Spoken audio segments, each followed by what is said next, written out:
Good morning, everyone, and welcome to Miss Carter's Science Magic. So today, on my way in, I saw someone in the hall doing really cool flips and tricks with a pencil. And they were just twirling it around like I see you guys do in the class all the time. And it had me thinking, is there a way I could use something as common as this pencil here in science? And that's when it reminded me I actually have a really cool science experiment using only two items, a pencil and ring magnets. So we are going to give that a go. Now, last week we talked about gravity and how that works. Knowing this, what do you think would happen if I took one of these ring magnets and dropped it on the pencil like this, and then did the same with this one?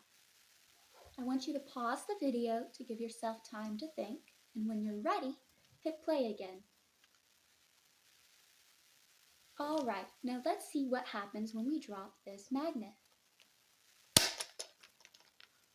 Wow, do you see that? Let me bring it closer. I'm gonna try to pick it up. Our magnet is floating. Is that what you expected to happen? Let's try this again. I'm gonna take them off. And just so you don't think that it's the metal right here, I'm gonna flip the pencil over, okay? Let's do it again. I'm gonna drop this here and drop this one here. And just like last time, it's floating. Now let's do it one more time, okay? I'm gonna drop the magnet. And let's make the other one float. 3, 2, 1. Wait a minute. It's not floating anymore. Now, why do you think we were able to make it float 2 times, but the last time it didn't float? Let's try it again, just in case. And this time, I'm going to flip it over again, just like I did for the others. Okay, I'm going to drop it. And I'm going to drop the other one. Still didn't float, see? We're still stuck together. What I want you to do is I want you to pause the video again and think about why these magnets might not be floating anymore. Why is it floating sometimes and not floating the other? Now that we stopped to think, let's go through why the magnets acted this way. So last week, as I mentioned, you guys learned about gravity and about gravitational pull, and that is a lot similar to what these magnets do. Magnets have something called a magnetic field, and they have a north pole and a south pole. When two opposite poles come together, they pull each other in.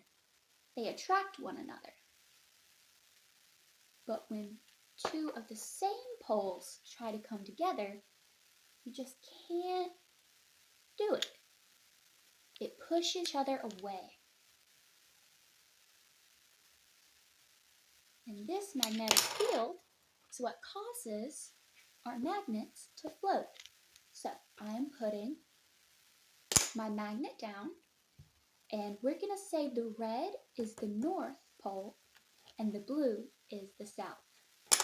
So we know that these same sides push each other away. So I need to put the north side facing the north side. Remember, the red is the north. So if I put the magnet down like this, it should float.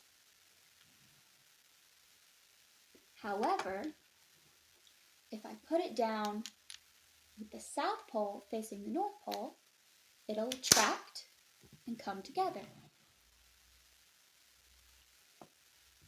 Now you know a really cool science experiment using an average thing like a pencil and magnets. The discrepant event I chose was the floating magnets experiment. Um, Discrepant events are events where students expect one thing to happen, but the complete opposite happens. It gets them questioning why. It's very important in science because that's one of the key aspects of science is questioning. And it's just very important to get the students thinking about how things work and willing to experiment to find out how it works. For this particular one, it would actually work really well with the fourth grade standard. It is the S4P3. It's obtain, evaluate, and communicate information about the relationship between balanced and unbalanced forces. The reason I say it works well with the magnets is when you have the opposite, not the opposite, the similar sides come together and sit like that, they are producing the same amount of force on each side. So it is not moving up or down. They're just staying in place and floating. Especially if it's sitting on the table, then they're not going anywhere. However, the unbalanced force is the gravity itself, how the both of these magnets, if I let go, comes off. So it would be a great way to explain just forces.